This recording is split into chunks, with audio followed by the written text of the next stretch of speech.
Game of Thrones was written as a response to The Lord of the Rings. Its author, J.R.R. Martin, has said, quote, "When I started this saga, I was replying to Tolkien. This was maybe my answer to Tolkien, whom, as much as I admire him, I do quibble with." Martin's biggest criticism seems to be the character of Aragorn. He said how, quote, "Lord of the Rings had a very medieval philosophy that if the king was a good man, the land would prosper. We look at real history and it's not that simple. Tolkien can say that Aragorn became king and reigned for 100 years and he was wise and good, but ruling is hard." As his answer to Aragorn, Martin created the character of Jon Snow. We know this both because he's spoken about it and also because of their many similarities. Both characters have secret ancestries that give them claim to the throne. These ancestors also died in cataclysmic events that destroyed their homeland, Numenor and Valyria. They even look the same. Martin deliberately wrote Jon as someone who is also, quote, "wise and good," but unlike Aragorn, who reigns for 100 peaceful years, Jon's wisdom and goodness has consequences, like getting him killed by his brothers of the Night's Watch.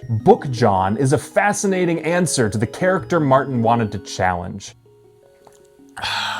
The only problem is that most people don't know the version of Aragorn that Martin is criticizing. Most people know movie Aragorn, one who's very different from his book counterpart, the character Martin had in mind when he began writing Game of Thrones in the 90s. Movie Aragorn's biggest change is that he's reluctant to become king. Because his ancestor Isildur failed to destroy the ring, Middle-earth is on the brink of destruction. And so movie Aragorn is concerned that if he becomes king, he might follow a similar path. You are Isildur there, not Isildur himself. The same blood flows in my veins. Same weakness.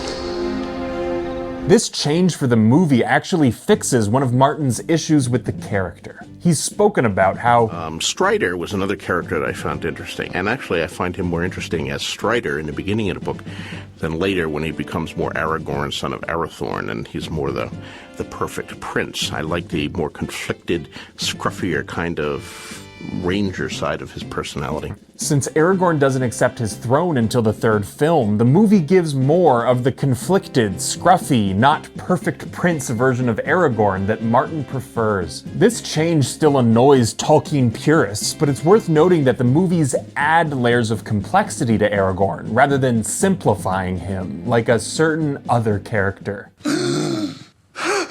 What makes everything even more confusing is that the version of Jon Snow most people know isn't the one Martin wrote. In the books, Jon is a complex character who often rejects his own selfish impulses for the greater good. The YouTuber AltShiftX points out how one of Book Jon's deepest desires is to control Winterfell, because he knew he'd never inherit his father's lands or titles. Because of that, quote, "When Jon had been very young, he used to dream that one day Winterfell might be his. He wanted it as much as he had ever wanted anything.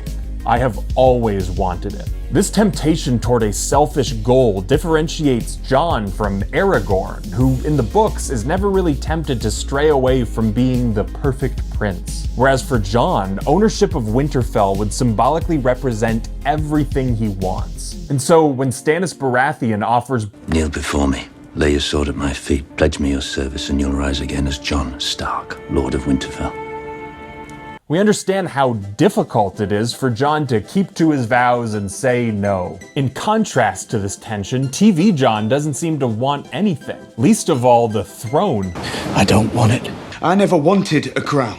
I told you I don't want it. I never have." This lack of temptation cuts the legs out of every hard decision Jon makes. Unlike movie Aragorn, the Game of Thrones TV show removes layers of Jon's personality. It simplifies him into the perfect prince. And in a world of conniving, complex characters playing the Game of Thrones, TV Jon becomes incredibly predictable. Whereas Book Jon's willingness to enter morally gray areas keeps us engaged, wondering what his limits are. For instance, he threatens to burn Gilly's baby if she refuses to swap her child with Mance raiders. And at the end of A Dance with Dragons, Jon abandons his Night's Watch vows to instead track down Ramsay. Instead of being punished simply because he's a golden boy, which technically he is, Book Jon receives consequences for his choices. His brothers kill him, not because they're villains who just hate Jon, but because they, like Jon, are willing to do bad things for good enough causes.